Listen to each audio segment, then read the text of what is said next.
চাঁদাবাজ ও সন্ত্রাসীদের বিরুদ্ধে উত্তাল ইসলামী ছাত্র শিবির জগন্নাথ বিশ্ববিদ্যালয় থেকে বের হয়েছে বিশাল একটি মিছিল। আমরা সেটি দেখানোর চেষ্টা করছি। আপনারা জানেন 9 জুলাই আসলে মিটফোর্ড হাসপাতালের প্রধান ফটকের সামনে যে ব্যবসায়ীকে হত্যা করা হয়, পাথর মেরে হত্যা করা হয়, তার বিচারের দাবিতে এবং সারা দেশে চাঁদাবাজি, হত্যা ও সন্ত্রাসী কর্মকাণ্ডের প্রতিবাদে ইসলামী ছাত্র শিবিরের এই যে বিক্ষোভ, সেটি আমরা দেখতে পাচ্ছি।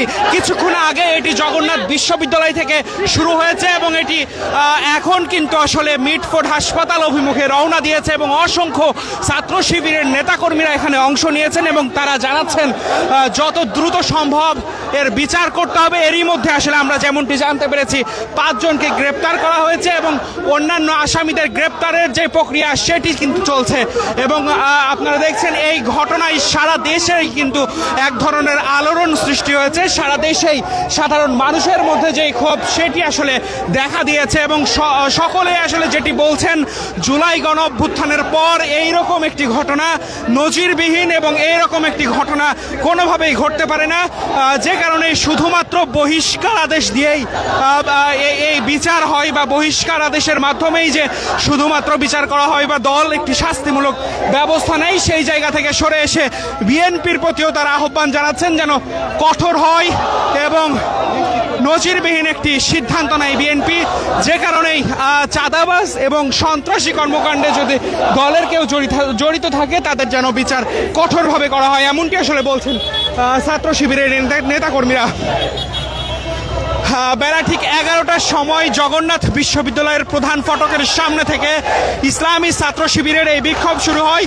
এখানে আসলে তারা যেটি বলছেন, চাঁদাবাজদের কবর দে, এই বাংলায় চলবে না, চাঁদাবাজদের ঠিকানা, এবং বিভিন্ন স্লোগান আসলে তারা দিচ্ছেন। এবং ঠিক এই ইসলামী ছাত্র শিবিরের মতোই আমরা গতকালকেও দেখেছি, গতকাল গভীর রাতে ঢাকা বিশ্ববিদ্যালয় এরিয়াতে সাধারণ শিক্ষার্থীরাও নেমে এসেছিল এবং সাধারণ শিক্ষার্থীরাও এই হত্যার বিচার চেয়েছিল। ঠিক তেমনইভাবে আসলে আমরা দেখেছি বিভিন্ন রাজনৈতিক দলের নেতাকর্মীরা, ছাত্র নেতাকর্মীরা সকলেই কিন্তু গতকাল রাতেও মাঠে নেমেছিল। ঠিক আজকেও আমরা তেমনটি দেখছি। আজকে দেখছি ইসলামী ছাত্র শিবির ঢাকা মহানগর দক্ষিণের নেতাকর্মীরা কিন্তু মাঠে নেমেছে এবং চাঁদাবাজ এবং সন্ত্রাস, হত্যা ও এই ধরনের কর্মকাণ্ডের প্রতিবাদ আসলে তারা জানাচ্ছে।